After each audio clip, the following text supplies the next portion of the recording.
안녕하세요. 옥수수치과 원장 이승호입니다. 원장님, 80세가 넘는 어르신분들도 임플란트가 가능한가요? 예, 보통 우리가 임플란트 하면, 아유, 이거 잇몸이 이렇게 안 좋아서 이가 다 빠졌고, 나이도 막 80 넘었는데 임플란트 어떻게 하겠어요? 아유, 그냥 이렇게 틀니 너무너무 불편한데 어쩔 수 없지 않나? 이렇게 이제 질문하는 분들이 있어요. 근데 임플란트에 있어서 연령에 제한이 있지는 않아요. 물론, 임플란트 우리가 뼈에다 심으니까 그 뼈의 질이 사실은 뭐 골다공증이 있으신 분이라든지 또 굉장히 뼈가 무른 분들이 있어요. 이제 그런 분들이 우리가 임플란트 할 때 좀 이렇게 영향을 받고 조심해야 되고 그렇긴 하지만 나이가 80세가 됐다고 해서 임플란트를 하면 안 된다. 그러지 않아요. 오히려 이제 임플란트가 누가 필요하겠죠? 잇몸 안 좋은 분들, 잇몸이 안 좋아서 치아가 이렇게 여러 개 빠져가지고 틀니 끼고 있는 분들이 이제 임플란트 하는 거잖아요. 반대로 말하면. 그래서 반대로 나는 잇몸이 안 좋으니까 임플란트 해도 안 좋아 라고 생각을 하시는데 잇몸이 안 좋으시니까 임플란트를 하는 거예요. 그리고 연세가 80이 넘었지만 80 정도 되면 틀니를 오랫동안 쓰면 잇몸뼈가 다 흡수되어 있고 잇몸뼈가 평평해져 있어서 틀니가 막 이렇게 움직이고 유지가 잘 안 돼서 너무 불편하고 김치도 못 씹고 하면서 너무 힘들어하는 거. 식사를 잘 못하면 나이 드신 분들 오히려 건강이 더 골고루 영양분을 섭취하기가 힘드니까 오히려 몸도 더 안 좋아지고 힘든 경우가 많으니까 80이 됐지만 우리가 이제 아래턱뼈 같은 경우는 앞니 쪽에 2개 내지 4개 정도 임플란트를 하고 거기다가 틀니를 위치시키면 틀니 굉장히 편해집니다. 그런 경우는 여러분들이 나이가 많다고 해서 임플란트를 하지 말자라고 생각하지 마시고 치과 한번 내원해 주셔서 엑스레이 찍어보고 어느 정도의 뼈의 높이만 확보가 되면 80이 되셔도 임플란트 충분히 하실 수가 있습니다. 고등학생도 임플란트 할 수 있어요?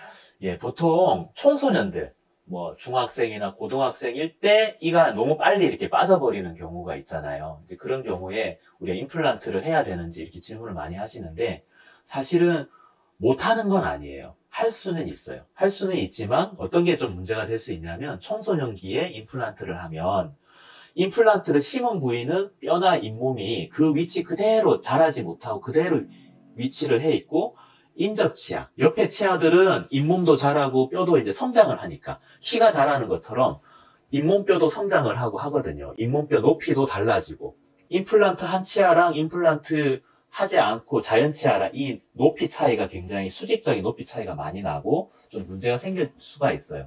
그래서 되도록이면 어느 정도 성장이 끝났을 때 뭐 여학생 같은 경우는 적어도 고등학교 2학년 이후에 한다든지 남학생 같은 경우는 뭐 고등학교 한 3학년 이후에 하기를 저희들이 권유하고 추천하지만 어떤 경우는 교통사고라든지 이런 경우에 너무 빨리 이가 빠져버려서 틀니나 이런 걸로 유지하기 어려운 경우는 우리가 이제 임플란트를 조기에 하기도 하지만 어떤 성장에 문제가 있기 때문에 어느 정도 성장이 끝난 이후에 임플란트 하는 것을 추천해 드리고 있어요.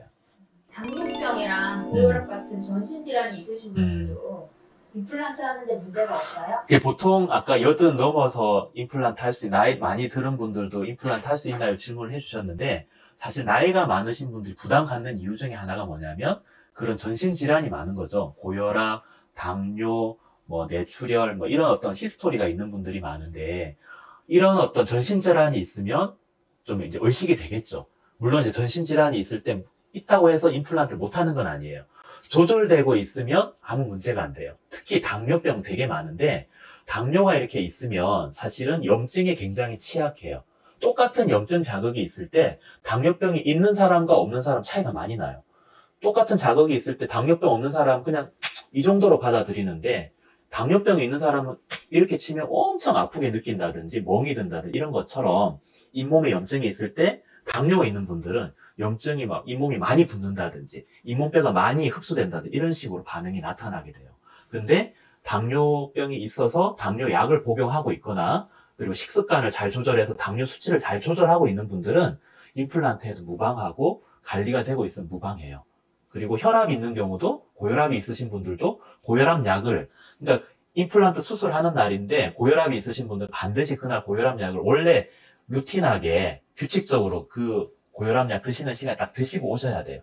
왜냐하면 고혈압 약을 안 먹고 한다 혈압이 높아져 있으면 우리가 국소 마취해서 이제 임플란트 시술을 하는데 혈압이 높아지거나 하면 문제가 생길 수가 있겠죠. 그래서 조절하고 있으면 문제가 되지 않아요. 근데 예를 들면 뭐 와파린이라든지 아스피린처럼 이렇게 혈액순환을 좋게 하는 약을 드시고 있는 분들이 있어요. 왜냐하면 뇌졸중이 있었거나 아니면 심장 뭐 판막에 관련된 그런 수술을 받거나 시술을 받았던 분들은 와파린이나 아스피린 이런 약을 복용하시는 분들이 있거든요. 그런 약을 복용하는 분들은 문제가 좀 있는데 그 어떤 문제가 있냐면 피가 좀 잘 나요. 혈액순환 잘 되는 약이기 때문에. 그래서 그런 분들은 우리가 시술 전에 며칠 전에 약을 좀 끊고 오시라고 해요. 내과 선생님이나 저희들이 협진을 해서 며칠 전에 약을 끊고 오시라고 하는 그런 주의사항을 잘 지켜서 약을 끊고 우리가 시술을 받으면 큰 문제가 없고, 최근에 밝혀진 게 있는데 골다공증이 있는 분들이 있어요. 이제 이런 분들이 조금 이제 임플란트 시술할 때 어려움이 있습니다. 골다공증이 있어서 약을 복용하는데 그 약을 아주 오랫동안 고용량으로 복용을 하고 있었다든지, 혹은 그 골다공증이 있어서 골다공증 예방하기 위한 주사를 맞는 분들이 있는데, 최근에 이런 약을 오랫동안 복용했거나 주사를 맞고 있는 분들은 임플란트 시술을 받으면 임플란트 주변에 그 뼈 반응이 비정상적으로 일어나서 임플란트가 단단하게 고정되지 못하고 임플란트 주변에 있는 뼈들이 녹아버린다든지, 그냥 덥석덥석 뼈가 그냥 분해돼 버린다든지, 덩어리로 떨어져 나와 버린다든지, 이런 현상들이 생기고 있어요. 그래서 골다공증 예방약을 드시고 있는 분들은 세밀하게 저희들이 좀 병력 청취를 해서 그 약에 대해서 약을 좀 끊는 기간이 필요하거나, 골다공증 주사를 맞았던 분들은 좀 이렇게 다른 약으로 대체를 하거나, 이제 그런 과정이 꼭 필요합니다. 혹시 예. 임플란트 하셨어요? 예, 저도 나이가 아주 젊은데 임플란트 오른쪽 아래쪽 제일 끝에 어금니에 임플란트가 있어요. 제가 사랑니가 있었는데 그 사랑니에 누워 있었는데 그 사랑니 누워있던 사랑니가 앞에 치아를 밀어가지고 그 뿌리를 녹여버려가지고 그 앞에 어금니가 흔들흔들하게 돼서 빠지게 됐어요. 그래서 저도 제가 이제 임플란트를 하고, 이제 제가 수술하진 않았겠죠. 제 선배한테 치과에서는 물론 본인이 이렇게 심는 분들 간혹 있어요. 근데 이렇게 시야가 확보되는 부분에 빠지면 자기가 직접 심을 수 있겠지만, 그건 좀 제가 볼 때 무리, 예, 직접 심는 분 있었어요. 제가 볼 때 좀 무리가 아닌가. 네, 동료 치과 의사 선생님한테 맡기면 되죠. 그래서 저도 이제 임플란트를 식립하고 이렇게 했는데 너무너무 편하고 자기 치아처럼 씹는 힘도 잘 감당해주고요. 너무 편합니다. 네, 여러분들도 치아가 없으신 분들 너무 부담 갖지 마시고 자연스럽게 씹고 기능을 하기 위해서는 임플란트 시술 꼭 받기를 추천드립니다.